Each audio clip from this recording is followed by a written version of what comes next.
CEC की बैठक का आपने जिक्र किया है, सीधे कुमार गौरव के पास आपको लिए चलते हैं, लेकिन उससे पहले एक बड़ी खबर आपकी टीवी स्क्रीन पर जिसका हम रुख कर लेते हैं, जिस पर लगातार हमारी नजर बनी हुई है और उस पर अपडेट सीधे आप तक पहुंचा रहे हैं। बीजेपी सीईसी की बैठक शुरू हो गई है और इसको कुमार गौरव ट्रैक कर रहे हैं इस खबर पर, और एक करीब 170 नामों पर मुहर लगेगी ये माना जा रहा है। तकरीबन कहा जा रहा है कि 170 उम्मीदवारों के नाम फाइनल हो गए हैं। प्रधानमंत्री नरेंद्र मोदी वर्चुअली जुड़ेंगे। ज्यादा जानकारी के लिए कुमार गौरव का हम रुख कर रहे हैं। कुमार गौरव, तो आज अंतिम मोहर इस बैठक में लगेगी। प्रधानमंत्री नरेंद्र मोदी खुद होंगे कि सीएम योगी अयोध्या से लड़ेंगे, और 170 उम्मीदवार जिनके नाम फाइनल हुए हैं उस पर अंतिम मोहर आज लग जाएगी।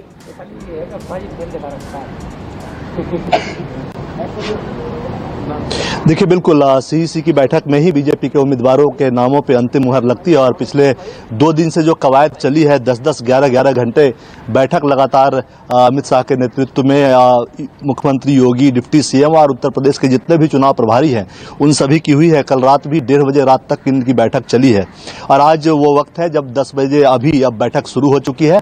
चूंकि सीईसी केंद्रीय चुनाव समिति जो बीजेपी के है उसके टॉप लीडर्स कुछ कोरोना पीड़ित है, जैसे राजनाथ सिंह, नितिन गडकरी और पार्टी अध्यक्ष जेपी नड्डा, ये सभी वीसी के माध्यम से जुड़े हैं। चूंकि कोरोना की स्थिति खराब है इसलिए प्रधानमंत्री ने भी बीजेपी ऑफिस आने का जोखिम नहीं उठाया है और वो भी वीसी के माध्यम से ही इस बैठक से जुड़े हैं।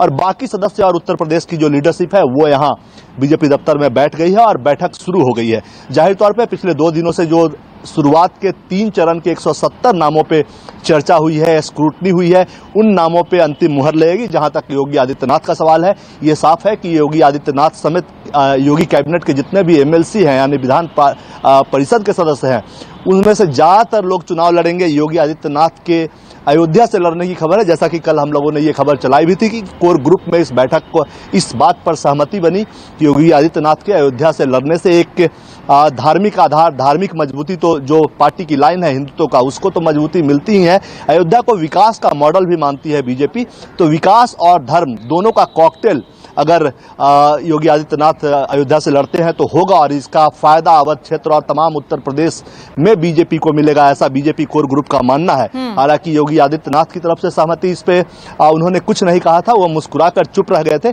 लेकिन चूंकि टॉप लीडर्स का फैसला सीईसी में होता है, सीईसी लेती है और खासकर प्रधानमंत्री लेते हैं, इसलिए आज की बैठक में अंतिम मुहर इस चीज पे लग सकती है, इस नाम पे लग सकती है। अगर प्रधानमंत्री चाहेंगे कि हाँ, जो कोर ग्रुप ने फैसला लिया है योगी आदित्यनाथ के अयोध्या से लड़ने का वो सही है, उनको वहां से चुनाव लड़ना चाहिए, तो उस पे अंतिम मुहर लग जाएगी आज।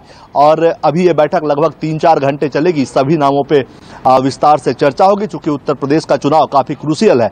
कल रात को भी 2 सहयोगी, अपना दल जिसने कुछ दिन पहले नाराजगी जताई थी स्वामी प्रसाद मौर्य के पार्टी छोड़ने के बाद, अपना दल के नेता आशीष पटेल ने ये कहा था कि सहयोगियों के साथ कोऑर्डिनेशन नहीं है बीजेपी का, तो कल रात 11-12 बजे के आसपास अपना दल की नेता अनुप्रिया पटेल जो केंद्र में राज्य मंत्री भी है और आशीष पटेल को इस बैठक में बुलाया गया था जो बीजेपी दफ्तर में चल रही थी। वहां पे जो अमित शाह यानी बीजेपी का जो फॉर्मूला था, पिछली बार अनुप्रिया पटेल की पार्टी अपना दल को 11 सीट मिली थी, इस बार उसमें 1-2 सीटों का इजाफा हो सकता है। और जो सूत्रों से खबर मिली है कि वो तैयार है, जो बीजेपी ने फॉर्मूला दिया है ये उनको स्वीकार्य है, अभी तक की ये खबर है। इसके अलावा निषाद पार्टी के संजय निषाद और प्रवीण निषाद, बाप बेटे दोनों, कल रात 1:15 बजे रात में मुलाकात की है इसी बैठक में, जिसमें बीजेपी के चुनाव प्रभारी धर्मेंद्र प्रधान भी मौजूद थे, अनुराग ठाकुर भी मौजूद थे और अमित शाह भी मौजूद थे।